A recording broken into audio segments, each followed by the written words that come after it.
Now severe weather summer threats. All this week, we're looking at summer weather risks to help you stay prepared just in case. We're showing you how we track weather and alert you to severe storms before we get hit. And when severe weather hits, there may be times when it's unsafe to stay in your home, school, or even workplace. Chief Meteorologist Tony Petrarca is here now. And Tony, today we've been talking about the evacuation routes set up here in Rhode Island to bring residents to higher ground in the event of major flooding from a hurricane. So what's the last time we actually ordered evacuations here? It's fairly recent. We go back to 2012, Superstorm Sandy, with the mandatory evacuations, with the storm making landfall across the mid-Atlantic states. So places like Narragansett, Bristol, Bristoley, South Kingstown, residents in low-lying areas all ordered to evacuate during that time. Now, here in Rhode Island, evacuations are ordered by town managers and the state's emergency management in the event that storms will impact cities and towns statewide. Now, there are 21 communities in Rhode Island that have mapped out routes in the event hurricane flooding forces residents to leave their homes. Now, coming up new at 5:30, we wanted to see just how easy it was for Rhode Island's evacuation routes to be handled. So meteorologist Pete Mangione took a ride, hit the roads, and put those evacuation routes to the test. And he will check that out coming up tonight at 5:30. In the meantime, we are tracking big rain and big thunder on live Pinpoint Doppler 12 radar. But the good news, this is all staying to our south right now, south of Cape Cod and south of Block Island. I'm tracking this and essentially moving off to the north and east. It may clip the lower islands, especially out towards the Vineyard and Nantucket with some rain and thunder.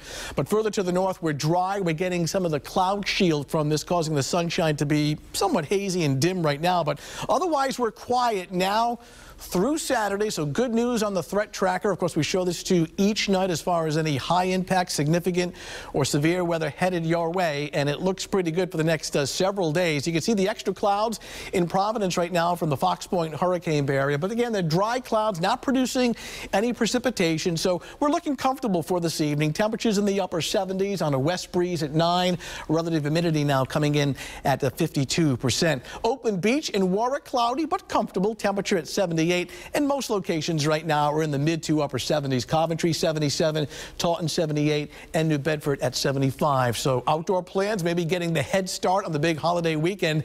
As we mentioned before, any travel across New England this evening is fine, whether it's Cape Cod, New York City, Boston, the Lakes region of New Hampshire and beyond.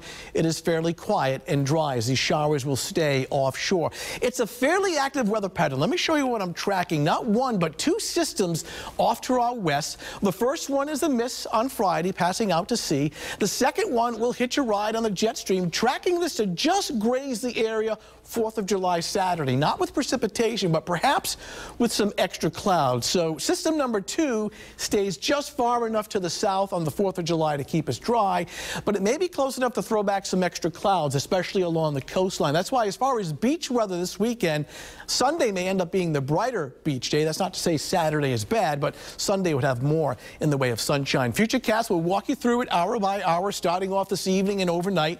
You see the showers clipping the Cape and the islands, but dry elsewhere. This is 7 o'clock in the morning.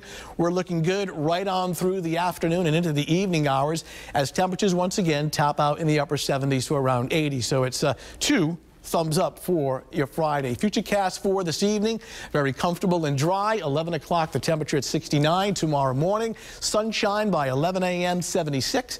And then during the afternoon, topping out upper 70s to low 80s by 5 o'clock in the evening, 78. 4th of July festivities, perhaps some early firework displays on Friday night, looking pretty good, dry and comfortable. 7-day Futurecast. Saturday, some extra clouds, but dry. Right now, Sunday would be the brighter beach day, a little milder too.